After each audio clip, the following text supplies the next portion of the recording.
Jenny Dearborn and Kelly Ryder, The Insight-Driven Leader. How high-performing companies use analytics to unlock value.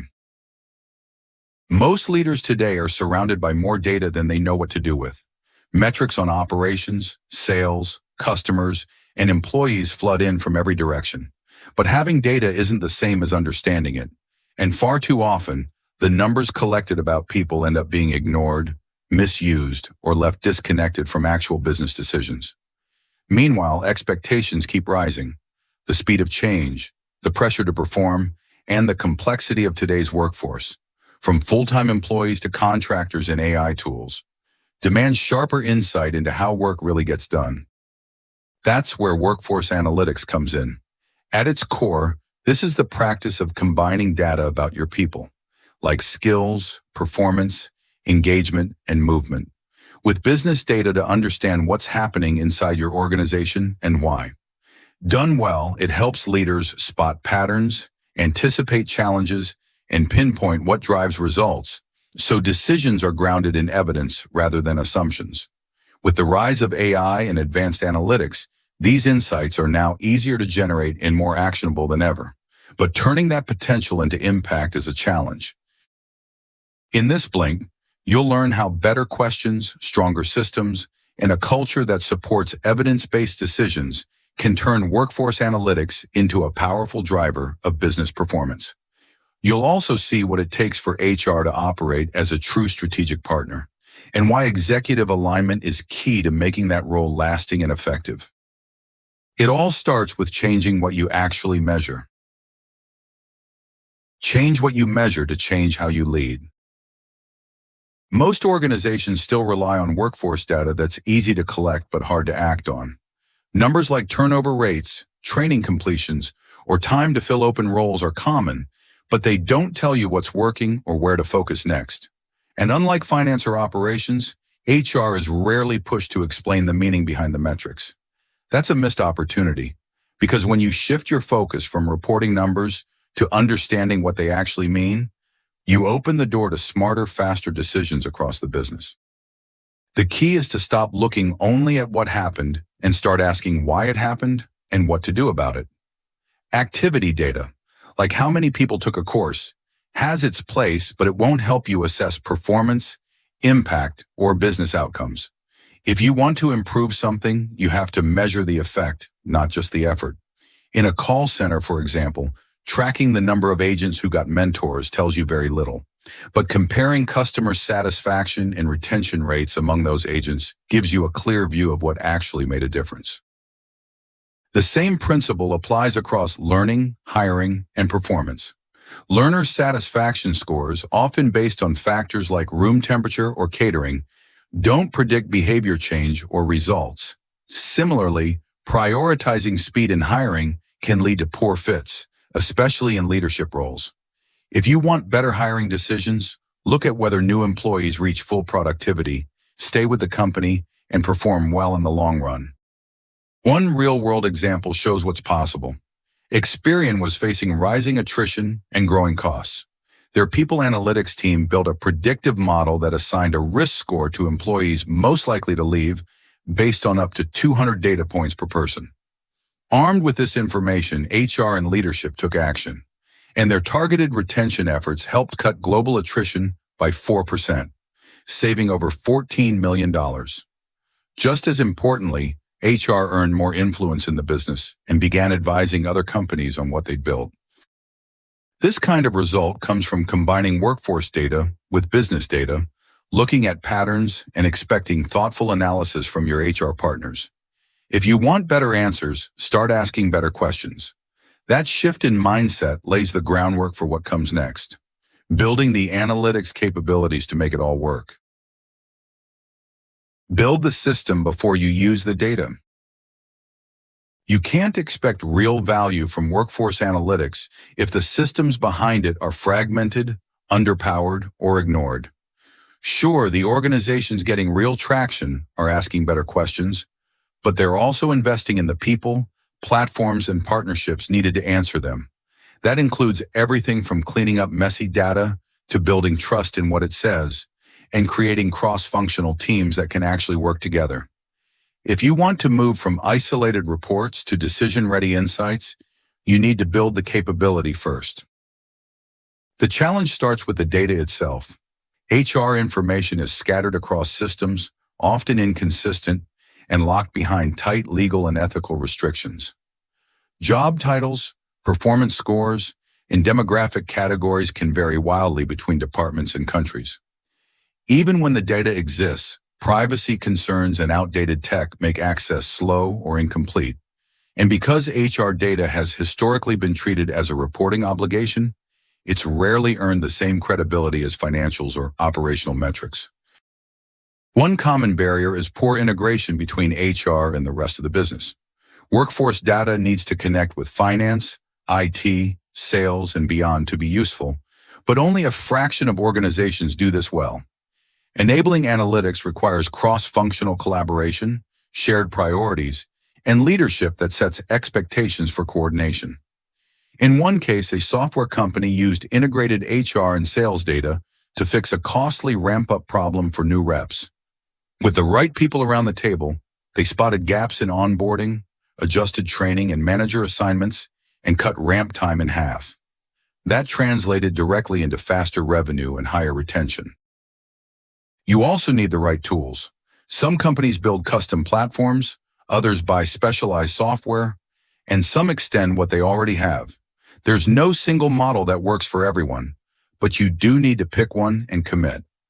Just as important is data governance, making sure data is handled ethically, shared appropriately, and tied to clear value for the business and for employees. Building that trust is slow, especially if the data has been mishandled in the past, but it's essential if you want your analytics efforts to stick. Once the foundation is set, it's time to raise the bar, specifically for HR. That means moving beyond compliance and reporting to expect HR to play a strategic role in shaping the company's future. Raising the standard for strategic HR. If you want better results from your workforce data, you need to expect more from the team that manages it. That means rethinking the role of HR, not as a support function, but as a strategic force tied directly to business performance. The organizations seeing the most impact from workforce analytics are those where leaders hold HR to a higher standard and share responsibility for workforce outcomes. Other business functions have made this leap. Information technology used to be about fixing hardware, until digital strategy turned CIOs into executive heavyweights. Finance moved from bookkeeping to guiding corporate investment. Marketing expanded far beyond branding and promotions to shape digital customer strategy. These shifts weren't automatic. They were pushed by leadership expectations and backed by real accountability. HR is on the same threshold. It's moved well beyond compliance and hiring into workforce design, employee experience, and people analytics. But it's up to you to push it further. Today's best HR teams are influencing culture, advising on growth, and using advanced analytics to solve business challenges. Consider how one global hotel company reversed its declining guest satisfaction. When their leadership saw a drop in customer scores and revenue across several properties, they asked their HR analytics team to investigate. The team traced the problem to an over-reliance on contract front desk workers who were missing critical training and had weaker ties to the brand. The reason? A software update had made it easier to hire contractors than salaried staff. HR flagged the issue, helped adjust the systems, and guided new hiring limits. Within a few months, guest satisfaction scores rose, and sales soon followed.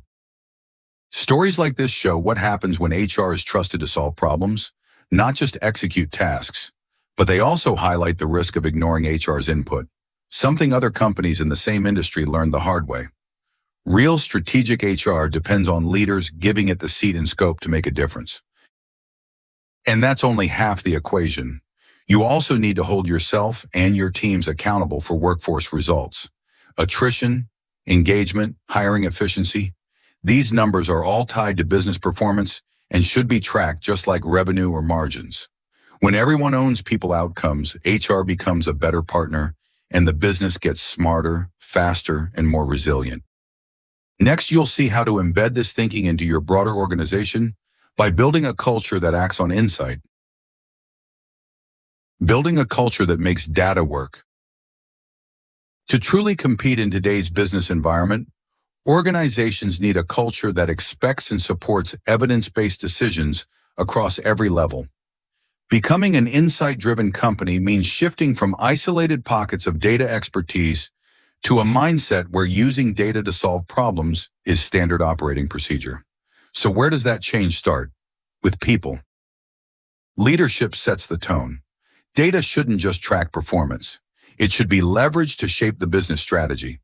Companies that think this way tend to perform better across the board. But real impact requires changing habits, building new skills, and challenging old assumptions. Many executives say they want a data-driven culture, but then still rely on gut instinct. That gap has to close, and it starts at the top. One of the biggest levers here is, surprise, HR. When HR is equipped with automation, analytics skills, and business fluency, it becomes a force multiplier. AI-powered tools can predict attrition, suggest better pay structures, and streamline hiring and development. Microsoft, for example, saved tens of thousands of hours using virtual HR agents. IBM cut employee churn by a third with AI tools that supported fair compensation decisions. When HR stops reacting and starts analyzing, it plays a real role in driving results. But even the best tools won't work without the right culture. Trust, transparency, and access are key. When employees can explore and understand data on their own, productivity and innovation follow. Take the example of a Fortune 500 financial firm, which struggled with digital transformation despite multiple restructures. The real issue? Low trust and cultural resistance.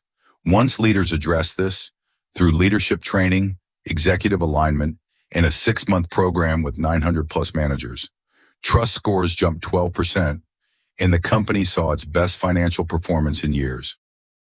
Building an insight-driven culture doesn't happen through mandates.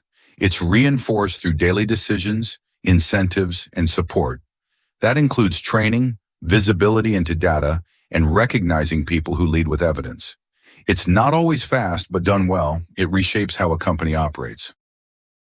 Unlocking this potential in the long term starts with alignment, especially between the CEO and CHRO, or Chief Human Resources Officer. That's where we're headed in the final section. Make workforce analytics a C-suite discipline. To move the needle on workforce analytics, change has to start at the top. Without backing from the CEO and a forward-thinking CHRO, even the smartest tools won't deliver real results. HR can't shape business priorities if it's still treated as purely administrative, and data won't help if people leaders aren't part of strategic decisions.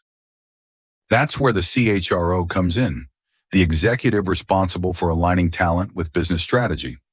The strongest CHROs go beyond HR basics to shape culture, build leadership pipelines, and steer workforce strategy. But only about a quarter of them are playing that role today. Why? In many cases, CEOs haven't raised their expectations. Most say HR should drive outcomes, but less than half actually create the conditions for that to happen. One key shift is rethinking what kind of CHRO your company really needs. Some of the most effective CHROs come from other business areas, bringing sharp data skills, strategic insight, and outside credibility. Others rise through HR by modernizing their function and demonstrating measurable business impact. Either way, the CHRO should report directly to the CEO and be treated as a true partner, not just a department lead. A clear example of what this looks like in practice is the transformation at Microsoft. When Satya Nadella became CEO, he partnered closely with CHRO Kathleen Hogan to overhaul the company's culture. They rebuilt it around collaboration, continuous learning, and purpose, all linked directly to business performance. Together, they redesigned systems, introduced shared leadership principles, and used data to track employee engagement and progress. The results were dramatic. Revenue and profits soared, and employee satisfaction hit all-time highs. To get results like these, the CHRO also needs strong relationships with other C-level leaders, especially the CFO and CIO. Workforce planning, technology strategy, and budgeting have to be coordinated. CEOs can drive this by including HR in corporate planning, giving it room to innovate, and protecting learning budgets and time. The takeaway is simple. If you want your organization to benefit from analytics and future-ready people strategy, the C-suite has to lead the way. The most powerful data won't mean anything without leadership that knows how to use it. To The Insight-Driven Leader by Jenny Dearborn and Kelly Ryder is that turning workforce data into real business value requires a mindset shift across your organization. That means asking better questions, expecting HR to drive results, and building a culture where data informs every important decision. When HR is empowered and aligned with leadership, it becomes a strategic asset, not a support function. And when data is trusted, accessible, and tied to business goals, it can shape everything from hiring and retention to innovation and growth. The organizations getting this right aren't just collecting numbers. They're acting on what matters. With clear expectations, smart investments, and strong executive alignment, you can make the same shift. It's a bold step, but one that leads to better performance and a workforce strategy that's built for what's next.